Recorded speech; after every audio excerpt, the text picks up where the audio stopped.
AC और DC दोनों ही एक कॉमन इंसान के लाइफ में रेगुलर यूज़ होने वाली चीज़ है। दोनों का एक अलग अलग सिग्निफिकेंस है एंड दोनों एक दूसरे में कन्वर्ट भी हो सकते हैं। कन्वर्जन की तो हम बाद में बात करेंगे, बट पहले मैं तुम्हें एसी और डीसी क्या है वो पहले अच्छे से बता देता है। डीसी, जिसको हम डायरेक्ट करंट भी बोलते हैं, उसके नाम को ही वो जस्टिफाई करता है। ये वर्ड डायरेक्ट, ये वर्ड का मीनिंग समझो। फॉर एग्जाम्पल, तुम्हें एक पेन लेना है एंड वो पेन तुम्हारे पास के दुकान में है 15 रुपीज़ का, बट तुम्हारे दोस्त के पास है वो पेन एंड वो तुम्हें 10 रुपीज़ में दे रहा है, तो ऑब्वियसली तुम दोस्त के पास जाओगे ना वो 10 रुपये में पेन लेने। सो ये एग्जाम्पल में क्या हुआ कि तुम उस दुकानदार के पास ना जाके डायरेक्ट तुम्हारे दोस्त के पास गए। सो डायरेक्ट मीन्स बिना ऑब्जेक्शन के एक ही डायरेक्शन में जाना। एंड करंट, ये वर्ड सिनोनिम है इलेक्ट्रिसिटी के लिए। सो डायरेक्ट करंट मीन्स जो इलेक्ट्रिसिटी एक ही डायरेक्शन में फ्लो करे। एसी यानी अल्टरनेटिंग करंट, अपने नाम को जैसा ही ये समझ लो उसको भी। जैसे डीसी में एक करंट, वो करंट जो रहता है वो एक ही डायरेक्शन में फ्लो करता है। एसी में वैसा नहीं है। एसी में करंट की डायरेक्शन भी चेंज हो सकती है। एसी लॉन्ग डिस्टेंस के लिए ज़्यादा प्रेफरेबल है क्योंकि उसमें लॉस कम है एज़ कम्पेयर टू डीसी। तो तुम उनको कन्वर्ट भी कर सकते हो, मतलब एसी टू डीसी या डीसी टू एसी।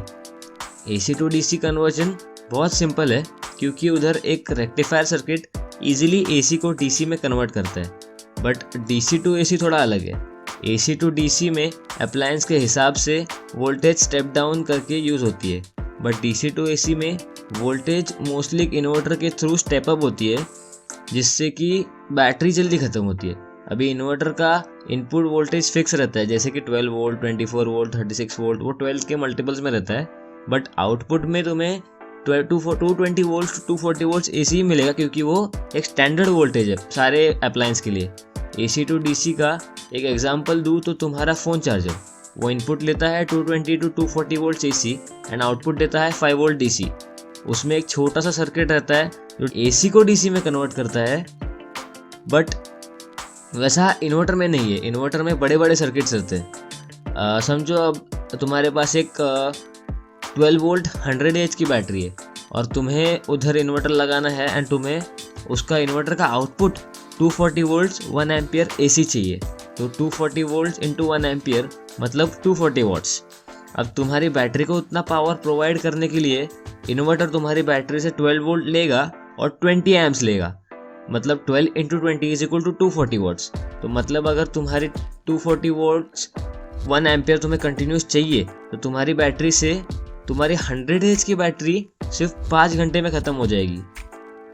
ये एक्चुअली पावर का फॉर्मूला है, तो उससे मैं कैलकुलेट किया। आई थिंक अभी तुम लोग को कन्वर्जन समझ गया रहेगा। सो अब तुम लोग को एसी और डीसी क्या है आई थिंक समझ गया रहेगा। अगर वीडियो अच्छी लगी तो लाइक कर देना एंड चैनल को भी सब्सक्राइब कर देना।